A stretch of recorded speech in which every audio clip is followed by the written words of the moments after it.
L'histoire de la pensée économique est parfois considérée comme une simple matière de culture générale.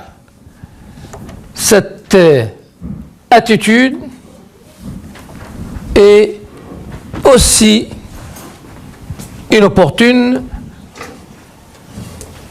qu'infondée. L'histoire de la pensée économique est à étudier pour plusieurs raisons. Elle fait partie intégrante de la science économique. Premièrement, les principaux auteurs en économie sont situés par rapport à leurs prédécesseurs sous le signe de la synthèse, du recouvrement ou de la critique. Ricardo s'est situé sur le terrain balisé par Adam Smith. Marx a construit son œuvre économique en se référant à ce qu'il nomme lui-même les classiques, à savoir Smith et Ricardo.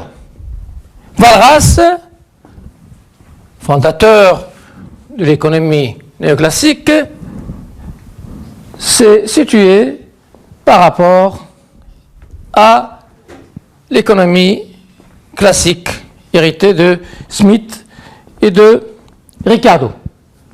15 grands auteurs du XXe siècle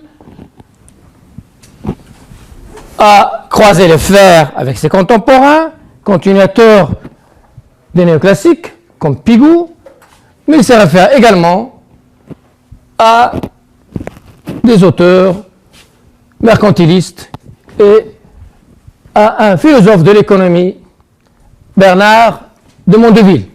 La deuxième raison, c'est que les traditions d'analyse de la deuxième moitié du XXe siècle sont marquées par l'héritage des fondateurs. Si une large part de la science économique est dominée par l'économie néoclassique, il reste une tradition d'inspiration keynésienne et même d'inspiration classique et marxienne. Troisième motif plaidant en faveur de l'étude de la pensée économique est que les idées, comme on l'a noté tout à l'heure, ne meurent pas. En économie, nous dit Daniel Villet, les idées ne meurent pas, elles dorment.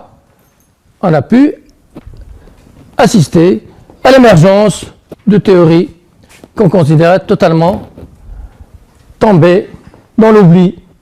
Meilleure illustration à ce sujet est celle de Ricardo. Dans les années 60-70, il y a un retour significatif à l'œuvre de Ricardo grâce à un économiste italien, Piero Srava. Autre motif, les hommes d'action, écrit 15, les hommes d'action sont les esclaves de quelques économistes passés. Les hommes d'action qui se croient affranchis des influences doctrinales, devons-nous ajouter, sont les esclaves de quelques économistes passés. Cette citation, qui atteste la connexion entre l'économie et l'histoire, souligne à quel point le poids du passé de la discipline est très important. On peut considérer que l'étude de la pensée économique, c'est l'étude de l'économie elle-même. Hegel, parlant de la philosophie, souligne que l'étude de la philosophie est l'étude de la philosophie elle-même. Nous pourrons reprendre à notre compte cette assertion en remplaçant le mot philosophie par le mot économie. Nous étudions donc des théories économiques dans le cadre de notre enseignement. Nous retenons des figures centrales comme Ricardo, Keynes, qui est tenu pour le père de la représentation de l'économie en termes de circuit, Ricardo,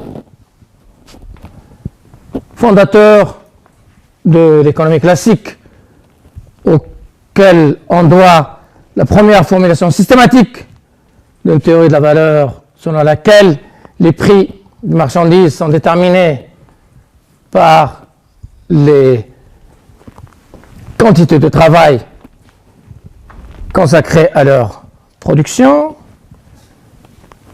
Étudier Walras, c'est une figure majeure de la pensée économique, à témoin la prégnance de l'analyse aussi bien microéconomique que macroéconomique par l'œuvre de cet auteur. Le modèle d'équilibre général concurrentiel est une formulation de la problématique des prix hérités de cet économiste français qui était amené à s'exiler en Suisse parce qu'il n'était pas reconnu dans son pays d'origine. Nous étudions également, dans le cadre de notre cours, le grand auteur du XXe siècle, Keynes. Keynes est une référence fondamentale,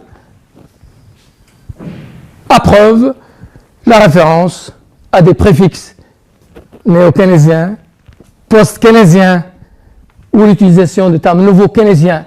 Même la macroéconomie dominante aujourd'hui, des nouveaux classiques, se réfère à Keynes pour en faire la critique, si bien qu'on peut considérer que l'histoire de la théorie économique contemporaine, c'est l'histoire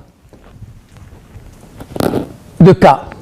Cas comme Keynes, l'histoire de la théorie contemporaine se confond avec l'histoire des rapports qu'entretient la discipline avec l'œuvre de l'auteur de la théorie générale. Dans le cadre de notre enseignement, le contrôle des aptitudes et des connaissances porte exclusivement sur le document qui vous est proposé.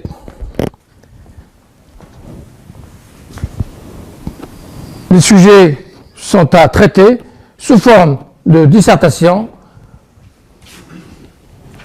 Ces dissertations doivent respecter les règles qui sont indiquées dans le document pédagogique.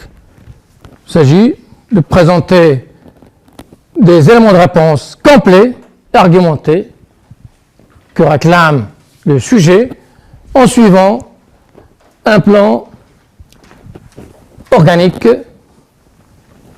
approprié et argumentatif. Les titres des parties doivent être apparents, les introductions véritablement introductives et la conclusion doit être à la fois rétrospective et prospective. Le cours vise un double objectif. D'une part, l'assimilation de connaissances sur la trajectoire de la discipline économique, et d'autre part, développer les aptitudes à la compréhension des théories et à l'utilisation des concepts en prenant en considération les interférences entre ces théories. Nous pourrons atteindre notre but si nous comprenons que les économistes d'aujourd'hui sont les héritiers des économistes passés. Newton disait « Nous sommes tous des nains juchés sur des épaules de géants ». C'est le cas également des économistes. Je vous remercie.